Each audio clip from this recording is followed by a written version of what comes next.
गोरखपुर में हुई घटना जिसे आतंकी एंगल से पुलिस जांच रही है। इस पूरे मामले में तमाम जगहों पर जांच हो रही है।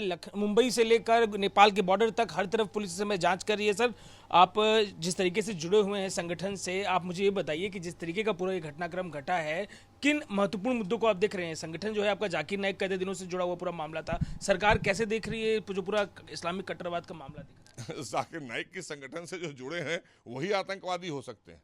आप किस संगठन की बात करना चाह रहे हैं? जो जाकिर नाइक का संगठन है सर, तमाम दूसरे हमने संगठन जो उसको है प्रतिबंधित किया है और वो भागा भी इसीलिए है। वो भगोड़ा है हिंदुस्तान का, लेकिन उसने देश के अंदर बहुत जहर घोलने का काम किया। उससे पहले भी एक सिमी जैसी संस्था थी जो आतंकी संगठन डिक्लेयर हुई देश के अंदर। उसके बाद उस संगठन को तो बैन किया गया था, लेकिन उसकी विचारधारा के लोगों को छोड़ा गया था।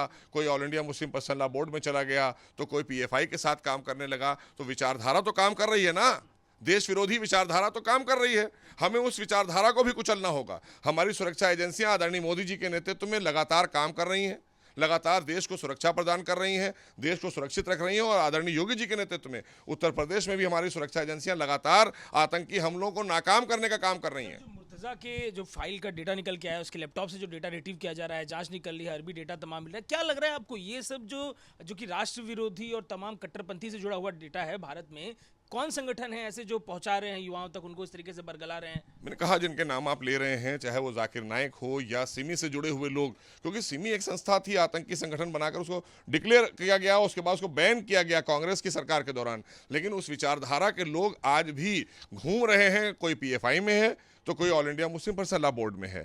तो इनकी अकाउंटेबिलिटी तय होना चाहिए। इनकी फंडिंग कहाँ से हो रही है? टेरर फंडिंग भी होती है। अभी आपने देखा था सीए एनआरसी के दौरान भी काफ़ी चीज़ें आई। कुछ माह पूर्व पिछले साल आपने देखा यहाँ पर एक आतंकी घटना होने से बची, जिसको निष्क्रिय किया वहाँ के जो हमारे कहना चाहिए एटीएस और तमाम हमारे एजेंसियां थीं, उन्होंने आतंकियों को पकड़ा था। लेकिन उस पर हमारे विपक्ष के लोग जब ये बोल देते हैं कि हमें पुलिस पर भरोसा नहीं है, सेना पर भरोसा नहीं है, तो मनोबल तोड़ने का काम कौन करता है? तुष्टीकरण के चक्कर में, आप अपने वोट बैंक के चक्कर में देश को आतंक की आग में झोंकना चाहते हैं। भारतीय जनता पार्टी ये नहीं होने देगी। हमारी सुरक्षा एजेंसियां सतर्क हैं। हम नाकाम कर रहे हैं बार बार, और हम सचेत कर रहे हैं उन लोगों को जो लोग इनको महिमा मंडित करते हैं, वो भी तैयार हो जाएं, कार्रवाई उन पर भी होगी। विपक्ष की बात की सर, कल सपा के एक नेता का चैनल पे मैं बात सुना, उन्होंने कहा गोली क्यों नहीं मार दी पुलिस ने? अगर वो इस तरह से पहुंचा था तो आतंकी हमला था, गोली क्यों नहीं मार दी? वो तो सवाल कर। अभी मैं कल बैठा था एक चैनल पर, वहां पर उनके ही नेता, समाजवादी पार्टी के नेता जस्टिफाई कर रहे थे, कह रहे थे वो मानसिक विपचित है, उसका दिमागी तवाजुन ठीक नहीं है।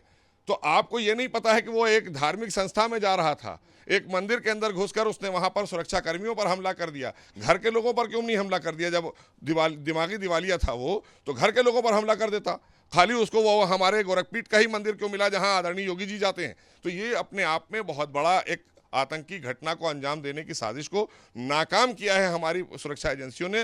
वो बधाई की पात्र हैं, लेकिन हम अपने देश के केंद्रीय मंत्रालय और खास करके गृह मंत्रालय से केंद्र के ये मांग करते हैं कि इन लोगों की अकाउंटेबिलिटी तय हो। इनकी फंडिंग कहाँ से होती है, इनके साथ कौन कौन और लोग जुड़े हैं, क्योंकि अभी हमारी एजेंसियाँ बॉम्बे भी गई हुई हैं और कुछ एजेंसियाँ नेपाल गई हैं। तो हम पूरे तरीके से खुलासा भी करेंगे, और जो लोग इसके पीछे हैं, इस घटना के पीछे जो लोग भी हैं, उनके खिलाफ सख्त से सख्त कार्रवाई भी करेंगे। कमेटी से महत्वपूर्ण जुड़े हैं सरकार की, जो मुस्लिमों से जुड़ा हुआ तमाम काम करती है, मस्जिदों में, मदरसों में, इन जगहों में भी जांच हो रही है। क्या आपको लगता है कि कोई एक सिस्टम बनाने की जरूरत है कि वहां पर क्या डेटा मिले? जिस तरह से मुर्तजा जुड़ा हुआ था, जिन जगहों पर वो जाता था, वहां जांच हो रही है, क्या कोई एक ऐसा? हमारी एजेंसियां काम कर रही हैं। हम लोगों ने अभी जांच कराई थी, पहले भी कराई है और अभी भी हम जांच कराएंगे, चूंकि जांच आप सबकी सुरक्षा की जरूरत है। पूरा उत्तर प्रदेश की 24 करोड़ जनता, देश की 125 करोड़ लोग, उनको सुरक्षित रखने के लिए हमें एक सिस्टम, एक नियमावली, एक रूल्स रेगुलेशन के तहत ही हर चीज़ को करना होगा।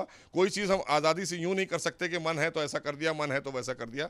ये नहीं चलेगा। देश कानून से चलेगा, संविधान से चलेगा। हमारा देश सरिया से नहीं चलता है। अगर जो लोग इस तरह की मानसिकता रखते हैं, उनके लिए मैंने कहा है रास्ते खुले हैं, वो जा सकते हैं। उनको किसी ने पकड़ के नहीं रखा हुआ है। सर, आप लोग इतनी सख्ती कर रहे हैं, फिर भी जाकिर नाइक से जुड़ा हुआ डेटा, जो कट्टरपन से जुड़ा हुआ डेटा है, वो पहुंच रहा है आम जो लोग हैं उन तक। क्या गड़बड़ी रह मैंने कहा सोशल मीडिया के जरिए ये सब चीज़ें वो लोग हासिल करते हैं, लेकिन हमारी एजेंसियां लगातार काम कर रही हैं, इसीलिए हम बहुत तेज़ी से उस पर पहुंच जाते हैं। कोई भी घटना होने से पहले हमारी एजेंसियां सतर्क हो जाती हैं और उसको निष्क्रिय करती हैं, कोई घटना नहीं होने देती हैं। यही हमारे लिए बहुत बड़ी प्राथमिकता है कि देश के अंदर कोई इस तरह की आतंकी घटना न हो। और जब से आदरणीय मोदी जी की सरकार देश में और उत्तर प्रदेश में योगी जी की सरकार आई है, इस तरह की घटनाओं पर विराम लगा है और आज उत्तर प्रदेश तो पूरी तरीके से सुरक्षित है और कानून का राज है।